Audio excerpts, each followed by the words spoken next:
Let's get started. It's 6:30. Welcome.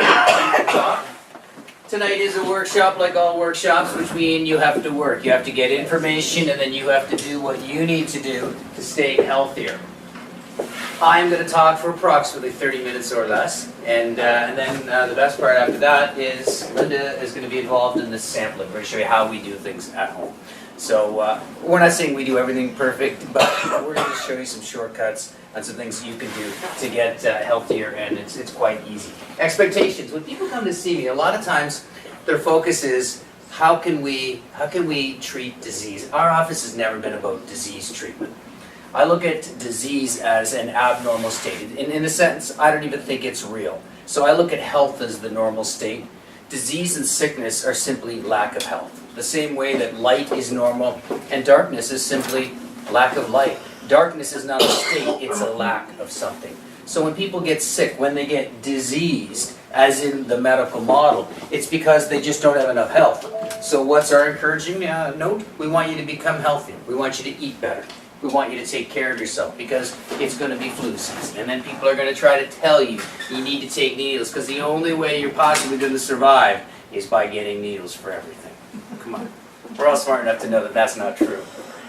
So I love the word disease. When you really look at the word disease, it's actually two words, dis-ease. So all we have to do in your body is create ease. Ease is the normal state.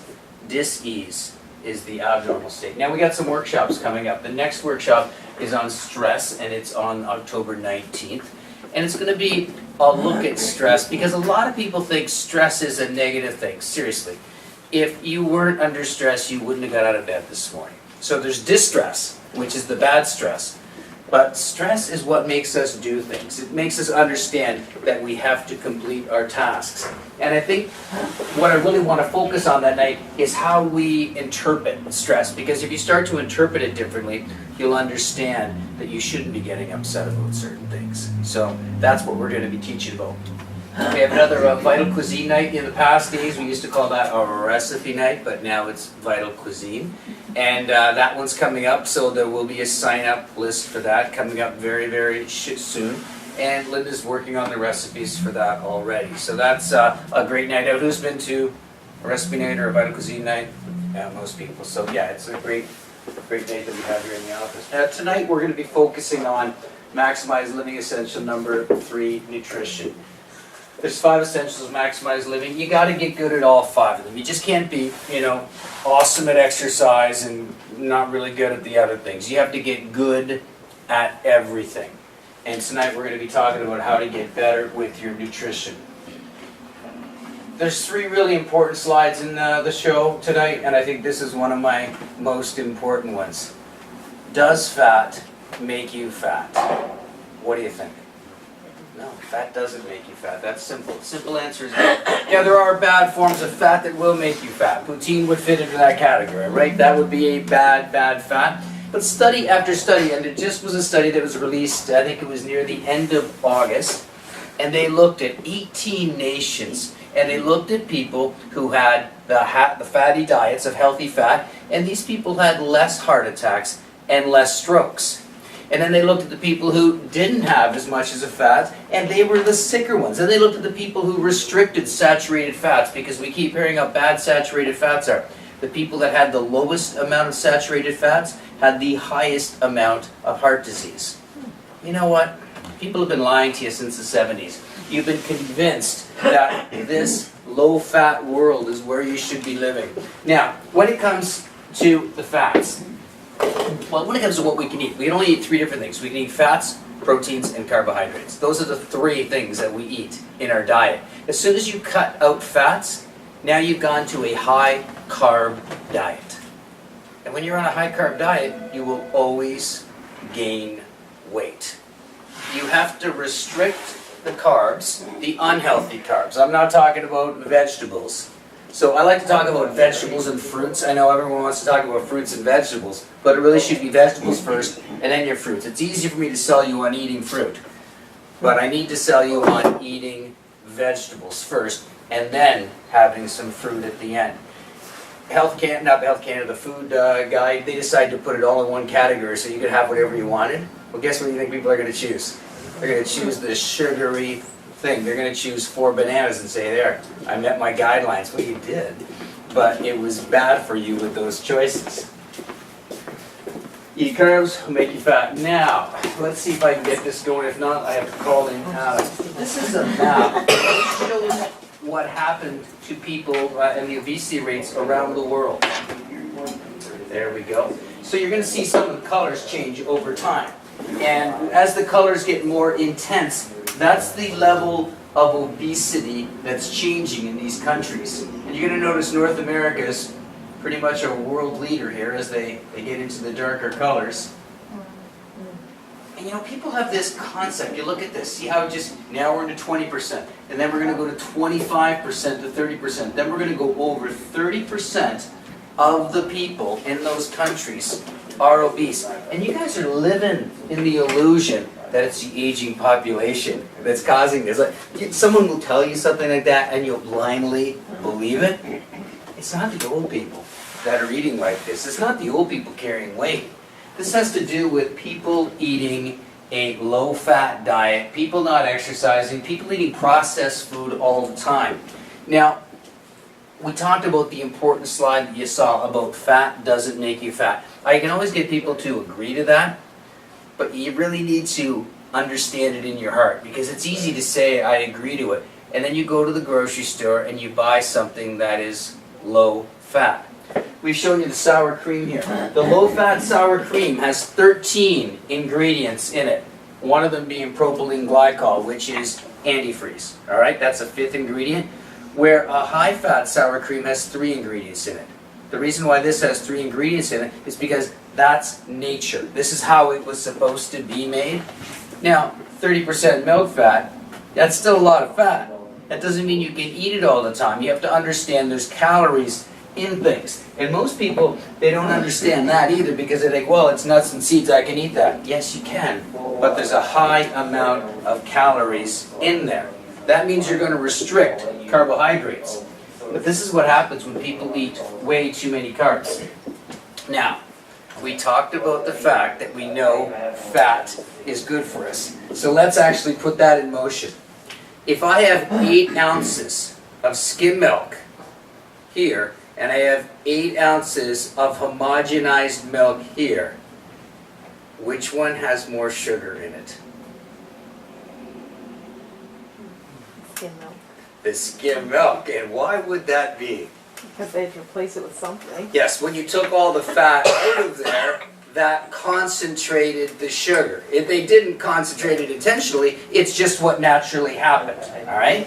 So that's no different than you taking apple juice. Remember, they've taken the apple, which, you know, you can eat an apple or 2. You're not going to sit down and eat 8 apples. And then they squeezed it out, took out all the fiber, and then you consumed it with the thought that that's going to be just the same as an apple. It's not the same as an apple, because your body's not going to digest it that way. So yes, if you're drinking skim milk to try to lose weight, you know what's going to happen? You're going to gain weight. It's crazy, isn't it? That's why you have to understand these concepts. Now, I don't know if you read the paper in the last couple of days. It was some pretty cool articles. First one here that Linda cut out for me.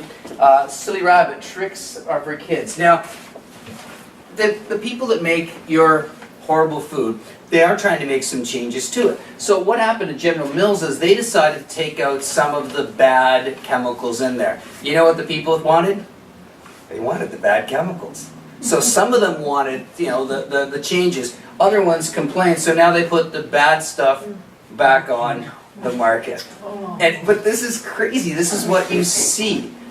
People don't change because they don't want to change. So tonight is about you going home, maybe looking at the pantry, opening up that door, shaking your head, realizing tomorrow is garbage day, and it's a great opportunity to drop some things in there. Because we're going to show you healthy choices. Now, if you came home to our pantry, you might see a few questionable things. I'm not going to deny that. But you're not going to see what you're going to see at other people's houses. It's not about being perfect. It's about making better choices. Now, this was today's paper. There was 2 articles, maybe there was 3 articles in there that were worth mentioning.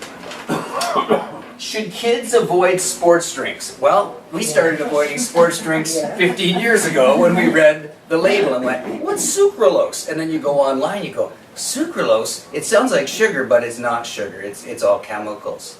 And your kids aren't sweating that much. There was a great story if you watched CBC News last night, and this pediatrician tells his mother with her 3 kids to stop drinking the Gatorade because the kids are having 6 Gatorades a week. And the mother goes, all right, I'm going to try. And then they talked to her at the end. She goes, yeah, the boys really wanted water. So no, the boys had water. And then she goes, yeah, but they really wanted Gatorade. So they went back to the Gatorade. So they made the change, but they didn't make the change. That's why I need you to understand fat is good for you, because you're going to be challenged on that. And these kids that are drinking these things, they absolutely don't need them. Another interesting article here, pharmaceutical industry will have to disclose all their payments to doctors. So that was kind of funny, right beside it in the paper. Now, medical doctors, they get kickbacks, bribes, trips, whatever you want to call it, from pharmaceutical companies all the time. Ontario will be the first place that is actually making them report it. Now, I'm not saying that some drugs and some doctors might stand and say this is a great drug, but I think it's important that you know that doctor is getting paid in some way, that doctor got $500,000 from that company, because, I don't know, I think you might have a slightly different stance on that. Where if another doctor says, yeah, this drug is great, and you go online, because you'll be able to go online, and he has no financial ties, and in fact a different drug company's paying you, you'd say, well, you know what, that might be an unbiased opinion, you know? And that's what we need to see from a consumer point of view. And that's just one of those things that, you got to be involved in, and you want to make sure that that you know what's going on in the world. So, make sure you read the paper, and there was the other article right here. Yeah. Driverless pizza delivery coming to your door. It's the concept that people are always trying to sell you ideas. Now, the reason why I don't order pizza isn't because it doesn't come in a driverless car, all right? So people that order pizza are going to keep ordering pizza. I don't want you to order pizza. I don't want you to call Skip the Dishes. When you start looking at where you spend your money and what you're paying for, you really need to rethink that, because people are constantly spending their money on all the wrong things. Poor eating habits lead to cancer. This is another incredibly important slide. Not that the other slides aren't as important, but this is really important that you understand this. There's consequences to our actions. I've changed the what would Jesus do to what would Jesus eat. So think about that. Would he sit down and have a meal with you if you know you're not supposed to be eating it? The second one, what would Jesus inject? What would he inject in his body? Nowadays, you're told you need chickenpox shots. Think about this. Our generation, we grew up with this. Measles, mumps, rubella, we caught them all. In 20 years, these young kids that are going to be growing up, they are going to be listening to stories about my generation dying from mumps and chickenpox. And they're going to believe it, because that's all they've been told. Do you understand how they're propagating these horrible stories? And no one else is, and we're going, well, geez, I caught it all. None of my brothers died. None of my neighbors died. No one died. But the idea is, if you don't get these shots, sickness will ensue. Well, it's up to you to decide what goes into your body and your family's bodies. But there are lies out there, and you have to see through the lies. And the marketing and the food that people tell you can eat, when you and I know you shouldn't. You see this food in the grocery store. You know you shouldn't put it in your shopping cart.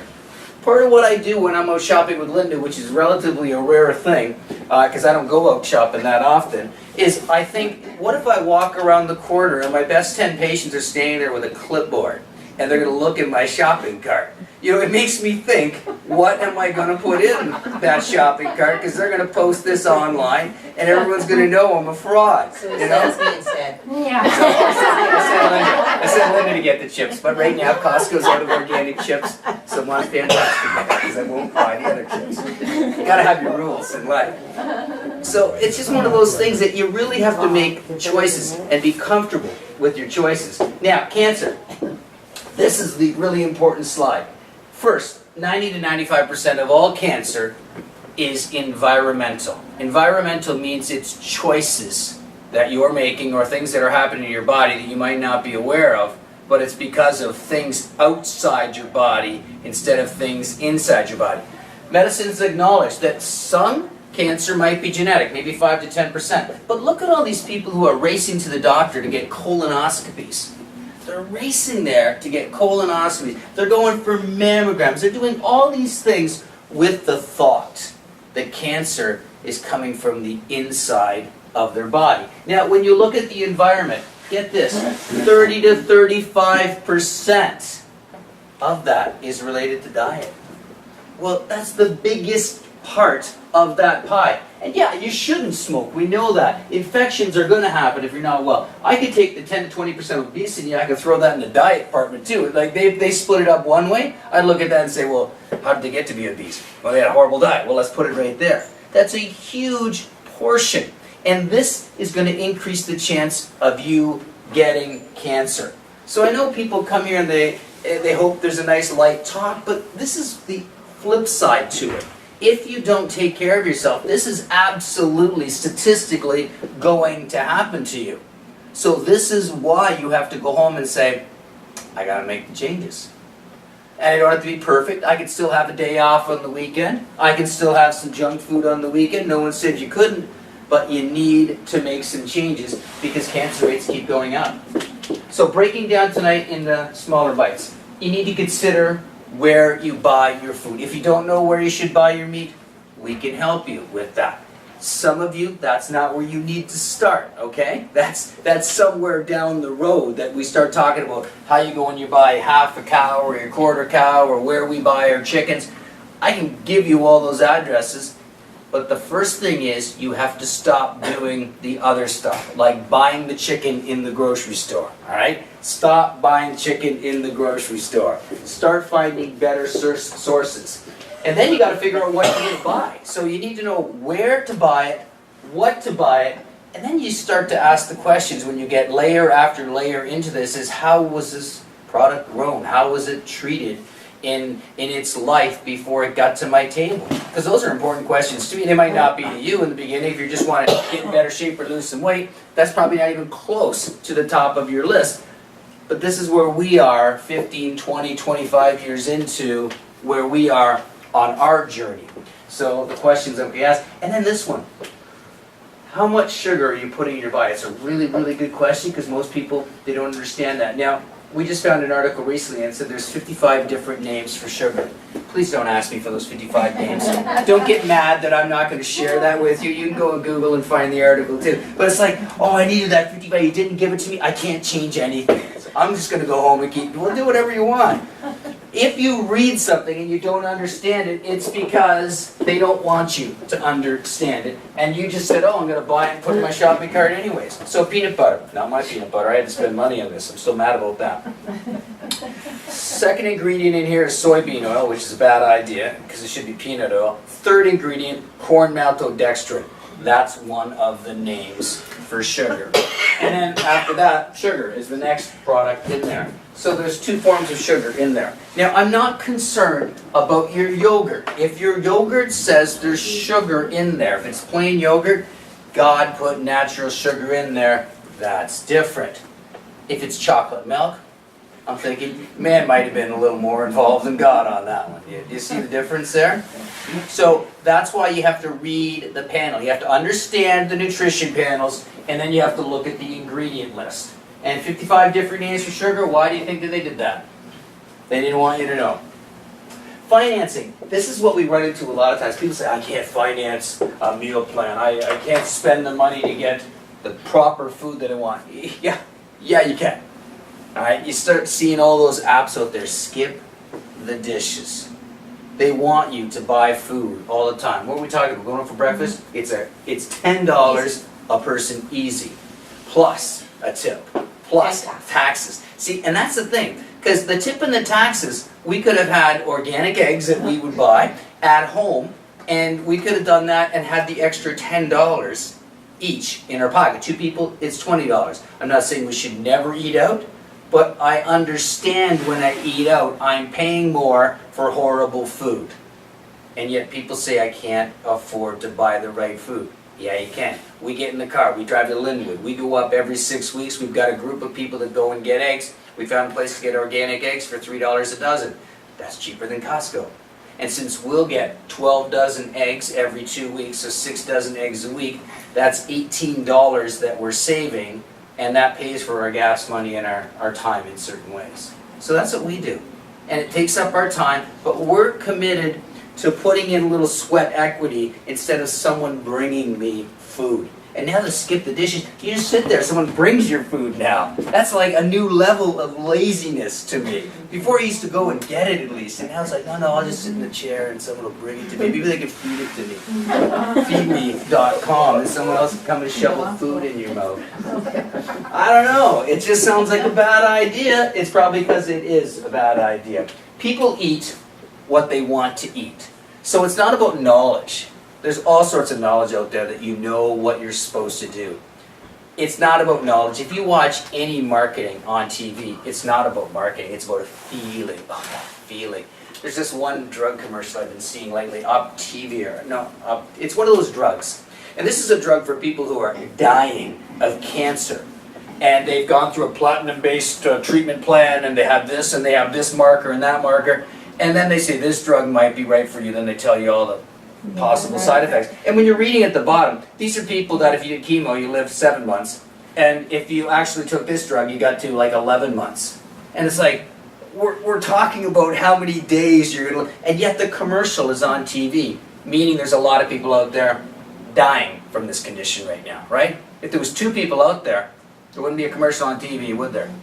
This is the world around you. You don't see all the sickness.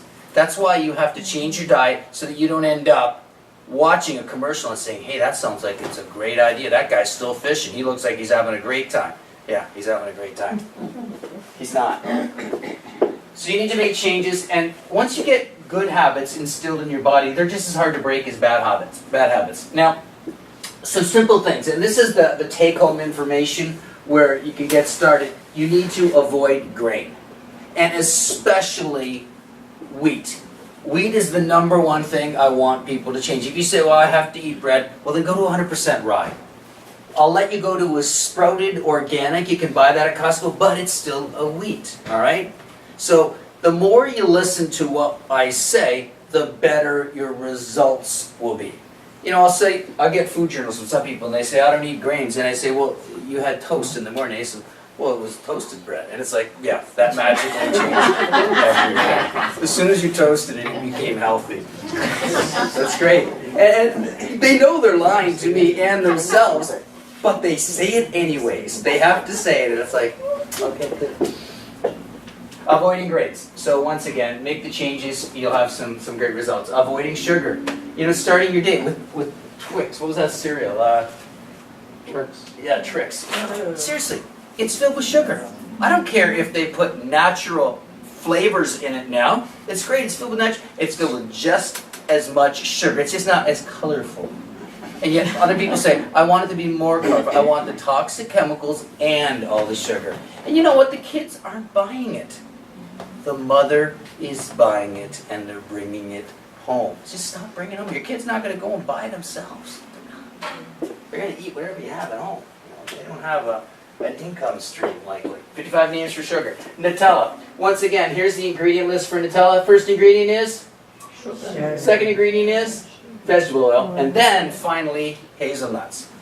In the audacity of their commercial, they say, Nutella is made from hazelnuts. I say, no. It's made from sugar and vegetable oil, and the distant third is hazelnut. Guys, people lie to you all the time. 6 teaspoons, 9 teaspoons.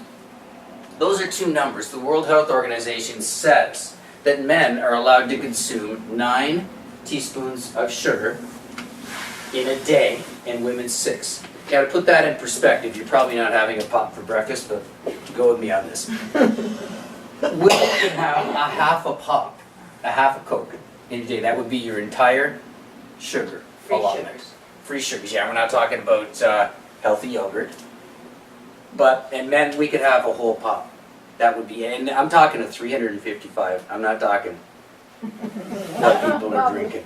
That is your entire sugar consumption for the day. People eat way, they don't get through breakfast. Some people, they don't get through breakfast. Because when you look at the serving size, you go, oh look, there's only, 3 teaspoons of sugar in there. Yeah, and you look at your bowl and you go, yeah, you have 3 bowls. Because that's the size. So we're not talking about the sugar bowl and you putting all the sugar on there. You go to Tim Hortons, and if you walked in there and said, all about coffee, and said, why don't you put 12 teaspoons of sugar in there? They'd probably look at you, and they'd probably try to talk you out of it. But if you say, can I have one of those lemonades there, one of those swirly lemonades, they say, oh, here you go. It's going to have 60 grams of sugar in it. It's the same thing. What's that, the A&W commercial, now the natural root beer? It's got cane sugar. It's sugar. It's just as bad. It's just organic. I don't know. It's not even organic. It's not even organic. It's just cane It's not sugar. syrup. It's Yeah. not high fructose corn syrup. And I looked at the 20-ounce one, and it had 63 grams. So 63 grams is almost 16 tablespoons. So that's your sugar for 2 days. And everyone's sitting around drinking this going, hey, this is really great. That's because you're on a sugar high, right? And then you're going to crash, and you're not going to be happy. That's what happens. Quick deals. Linda and I are going to go through and show you some things that we do tonight, and just a couple, my website. We have great recipes on there already. You don't have to invent the wheel. You can go on there. Now we have areas where it says all breakfast, it's lunch, it's soups, and then we still have our past recipe nights. So you can go back and say, I had a recipe night and I remember what they did. But we tried to categorize them all as, sides, lunches, breakfast, so you can go and find 20 recipes on there. And these recipes work. How do we know? We eat that way. Where other times you get something online and it's not a good recipe and it doesn't work, but you don't figure that out until it's way, way too late. Now, I'm all about the nervous system. You got to eat right, but your nervous system is what runs everything. If you look at how the body's put together, for example, the nerves from your spine go to your heart, they go to your lungs, they go to your stomach. If I take the nerve that goes to your heart and we cut that nerve, what would immediately happen to your heart? Your heart would, it stops. See, it's so simple. Well, if you got nerve interference to your stomach, then the nerve has got pressure on it, the stomach can't work right. My job as a chiropractor is just to make sure there's no interference your entire life. Not just when you think you should do it, all right?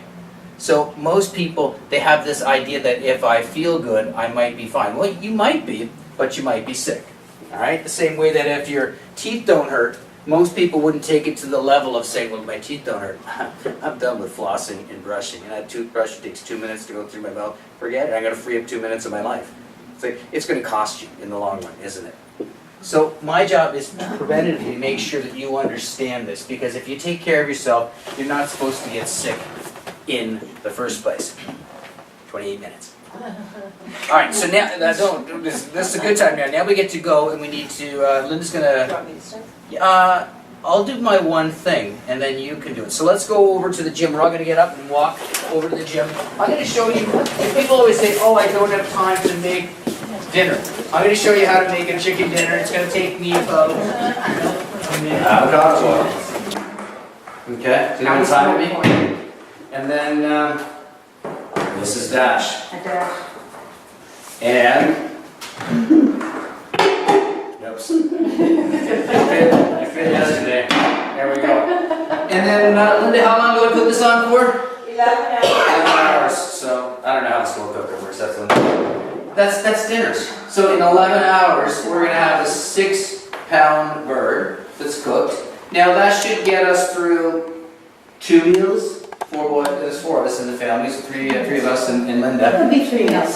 So 3 meals, and that'll be on a salad. It will be in a chicken salad. There'll be various versions of chicken. The carcass is eventually going to end up as a bone broth soup somewhere. And that took no time. So when people say they're too busy, it's like, really, what's on Netflix? What are you binge watching? And even if you're binge watching, you could probably still make that and not really miss anything from your show, could you? So if you did that once a week, how simple is that? Now we have how many slow cookers at home? 3 or 4? I think we have 4. Guess what? If we want to do some serious cooking, we'll do our Schnitzel Fest coming up sometime in October, where we'll take 20 pounds of schnitzel and turn it into a lot of food.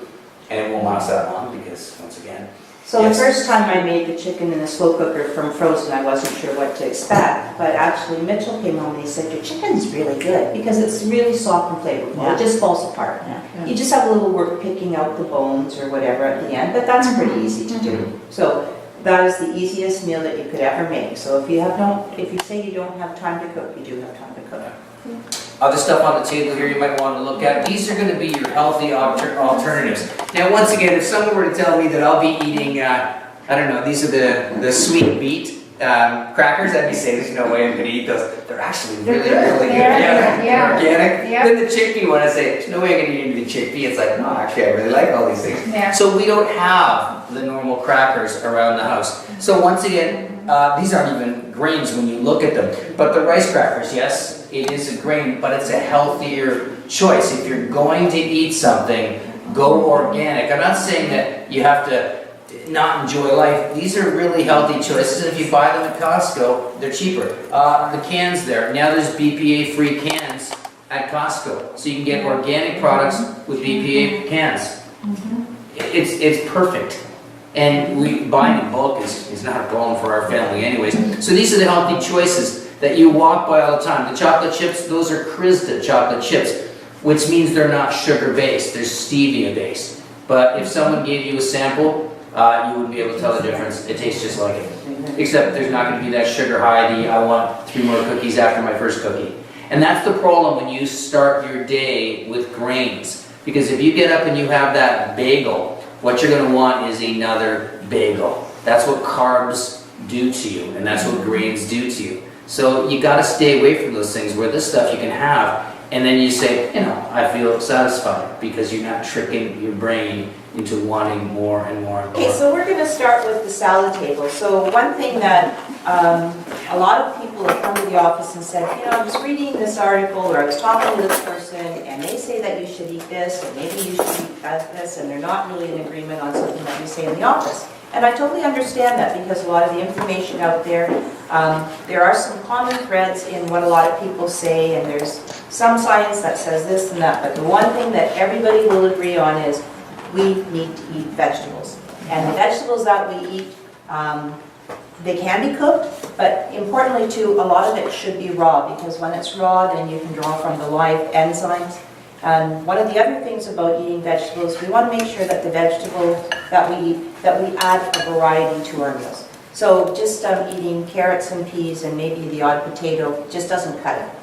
So at our house, what we try to do, and I'm not saying we're always successful, we try to aim for 20 different vegetables a week. Now that seems a lot, and I do cheat a little because I would call a tomato and an avocado a vegetable, but they're really a fruit.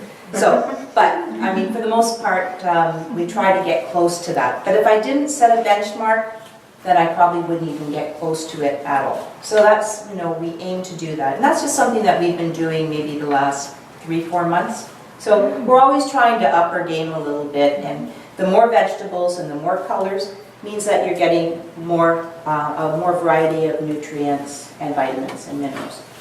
So people always say I don't have time to make a salad. So we can, the one thing about the grocery store is we can find some really good things to help us make a salad and make it very quickly and efficiently. So on a Sunday night, what I'll typically do is I'll set aside about 2 hours. And that's going to get us through a good chunk of the week. So when I do that, I'll say, okay, I get myself ready, I know what I need to do, I've shopped for my things, and I have a plan. So that's the biggest thing, is like anything in life, if you're going to be good at doing something or you're going to do it efficiently, you have to plan it out. And mealtime, having healthy meals is one of those things that you just have to do. It just doesn't come. So if you want to eat healthy and you want your family to eat healthy, you have to do a little bit of prep work and planning. When I start to do it on a Sunday, I'll first start and we'll do a chicken. Well, you saw what Jeff did, and he might maybe assist me and do that for me. And, or also, I'll get the oven going, and what I'll do in the oven is I will roast my potatoes, my sweet potatoes that I might want for the week. I'll roast some chicken breast, and I'll put in just anything else that I want to be doing in the oven, and getting that ready for my salads or for different meals throughout the week. So I put all that in, and so then I will go out and I will chop all my vegetables. So I've made a variety of vegetables here that I've chopped. I've chopped about 6 or 7 things, but it doesn't matter which ones you choose to do. It's entirely what your family enjoys to eat. That's the versatility of it. So then I start with an organic baby spinach. So I'll take that and you throw that in a bowl. And then I'll also go and I'll get a form of a broccoli slaw. So right now I'm probably up to about 4 different vegetables for the week. And then I add this, 5, 6, 7, 8, 9, 10, and 11. So that's not bad. And when I'm also doing my roasting for my sweet potatoes, which will make 12 for the week, I also roast things that are in season. So right now it's great when you go to the market. I've got some roasted zucchini, some eggplants, some red onions, some tomato, and a roasted cauliflower. And that adds a lot of extra texture and a lot of extra flavor to your meal. So when I roast that in the oven, I just lightly brush it with an olive oil and a balsamic vinegar, and it brings out the flavor and it really tastes good. So I can use this on a salad, or I can use it just on the side for any type of meal that I'm preparing for the week, and it would go with the chicken that I'm roasting in the oven. Also, I have beets here that you can buy, or you can make them yourself, right? I just got these at Costco. They had a good price point, so I thought I'd give them a try. So beets also have a lot of nutritional value. So then what I do is I'll cook up something like a quinoa. So we can choose to use that for a meal, and then we'll also put that on top of the salad if we choose. If I want to choose to make a Mexican salad, I can take my basics here, I can throw a little quinoa on, then I can actually take some black beans, and instead of having thrown the tomatoes and the cucumbers and the peppers, and then instead of using the salad dressing, I'll throw on some avocado and just maybe some salsa, and then I've already got that type of a salad. If I'm just wanting everybody else to pick and choose what they want, they can just go to the fridge and make their own salad. Sometimes I'll just choose to dump it all in the bowl because my family's not picky. But if you have people that want to change things up, then do it separately. And then this is what it comes down to, comes to the point of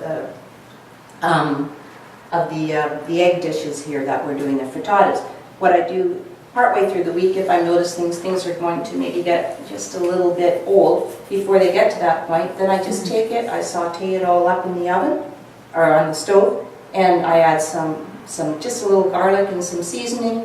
Then you throw it into a pie plate, and my famous recipe is I just add some grated sweet potatoes. You're getting that I like sweet potatoes.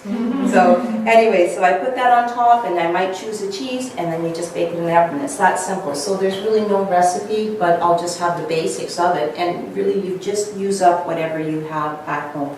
And so that way you don't waste any money, and you have then a good breakfast or a lunch that someone can take with them that's portable to work or school.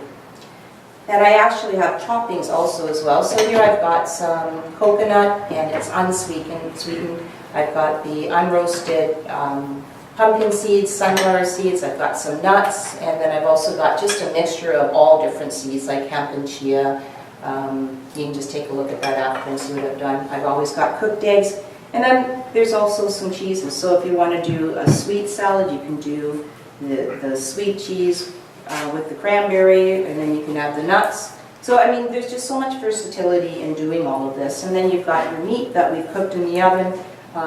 You could also throw in some tuna. You could also throw in some wild sockeye salmon. Just go easy on the fish, because you have to understand that eating it too many times a week can build up your mercury in your body, right?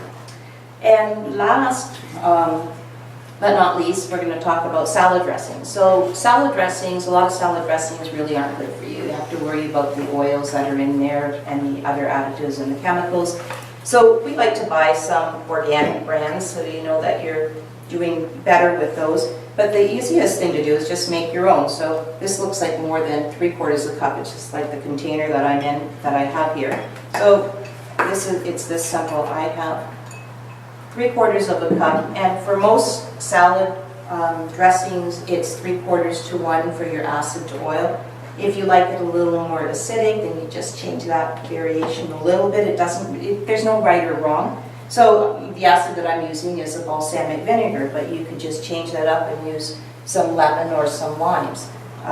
Or you could use your apple cider vinegar or red vinegar. So just play around with your variations, and it's that simple. So then I'm just going to add if it wasn't stopped, I could add that.